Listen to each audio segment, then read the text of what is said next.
नमस्कार, जी न्यूज में आपका स्वागत है। मैं धनंजय वाजपेयी।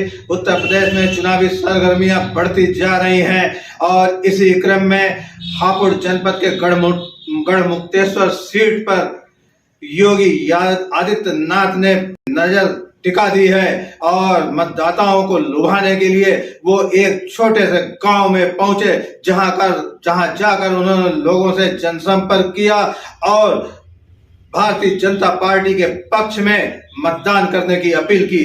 देखिए ये रिपोर्ट। उत्तर प्रदेश के जनपद हापुड़ के गढ़मुक्तेश्वर विधानसभा क्षेत्र में मतदाताओं को साधने के लिए योगी आदित्यनाथ ग्राम बदस्याना पहुंचे। उन्होंने मतदाताओं को संबोधित करते हुए कहा कि 2017 से पहले उत्तर प्रदेश में गुंडे बदमाश थानों को चलाते थे। उन्होंने समाजवादी पार्टी पर निशाना साधते हुए कहा कि पहले व्यापारियों से रंगदारी मांगी जाती थी, दिन दहाड़े व्यापारियों को गोली मारी जाती थी, महिलाओं और युवतियों के साथ छेड़छाड़ होती थी। लेकिन जब उत्तर प्रदेश में हमारी सरकार बनी तो गुंडे माफिया या तो जेल चले गए या फिर ऊपर वाले के पास पहुंचा दिए गए।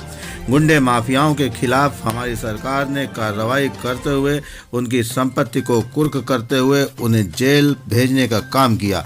आज प्रदेश में किसी गरीब को किसी के सामने हाथ फैलाने की जरूरत नहीं है, क्योंकि हमारी डबल इंजन की सरकार ने गरीबों को डबल राशन देने का काम किया है। आप लोगों से मैं इसके लिए वोट मांगने नहीं आया हूँ और आप सबको लगता है कि देश में फिर से गुंडा माफिया अराजकता का माहौल ना हो तो उसके लिए आपको भारतीय जनता पार्टी को दोबारा चुनकर लाना होगा। उन्होंने कहा कि जिस तरह से आपने 2017 से पहले देखा होगा कि मुजफ्फरनगर में अपनी बहन की इज्जत बचाते बचाते सचिन नामक युवक की हत्या कर दी गई थी, तब उस सरकार में बैठे एक मंत्री ने फोन कर आरोपियों को थाने से छुड़वाया था। क्या आप ऐसे लोगों को दोबारा चुनकर लाना चाहेंगे? क्या आप ऐसे लोगों के द्वारा अराजकता कायम करना चाहेंगे? अगर ऐसा नहीं है तो आपको भारतीय जनता पार्टी का समर्थन करना होगा। अगर विकास की बात करें तो 4 लेन से लेकर 12 लेन तक की सड़कें बनाई गई। हम मेरठ से लेकर प्रयाग तक गंगा एक्सप्रेस वे बनवा रहे हैं, जहां पहुंचने के लिए अब दूरी घटकर आधी रह जाएगी। लोग सुबह अपने घर से निकलेंगे, एक्सप्रेस वे के रास्ते संगम में स्नान कर शाम तक अपने घर वापस लौट आएंगे। सरकार दिन प्रतिदिन प्रदेश में विकास कर रही है। हापुड़ से मनीष कुमार की रिपोर्ट। सोच ईमानदार है,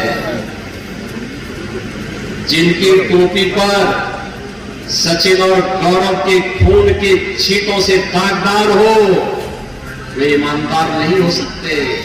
मनीष कुमार की रिपोर्ट। पिछली सरकार के समय याद करिए, मुजफ्फरनगर में जब सचिन और गौरव की हत्या हुई थी, भाइयों बहनों, समाजवादी पार्टी की सरकार के एक मंत्री ने फोन करके उन अपराधियों को छुड़ाने का काम किया था। कितना भीषण दंगा हुआ था मुजफ्फरनगर में, महीनों कर्फ्यू लगा रहा। और जिन लोगों ने किराना में पलायन कराया था, उनको फिर से समाजवादी पार्टी ने टिकट दे दिया। जिन लोगों ने सहारनपुर में सिख विरोधी दंगा कराया था, उनको समाजवादी पार्टी की मुखिया गले से लगाते हैं। यानी उनकी संवेदना गरीब के लिए नहीं, नौजवान के लिए नहीं, बेटियों की सुरक्षा के लिए नहीं,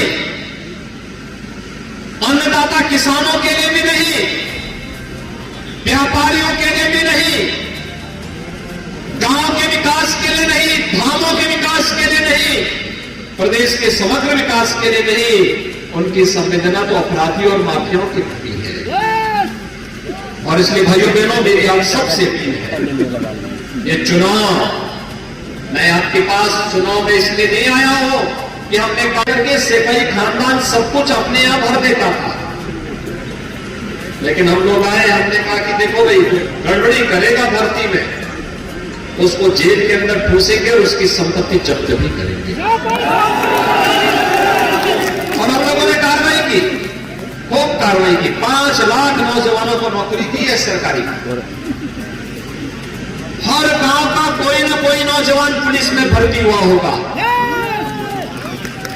हर गांव की कोई ना कोई बेटी पुलिस में या फिर शिक्षक भर्ती में शिक्षक बनी होगी।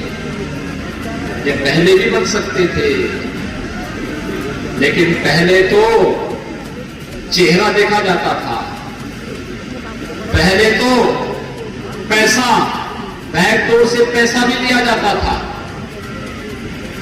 पहले सुरक्षा की पुख्ता व्यवस्था ही नहीं थी। पहले में फ्री राशन था ही नहीं।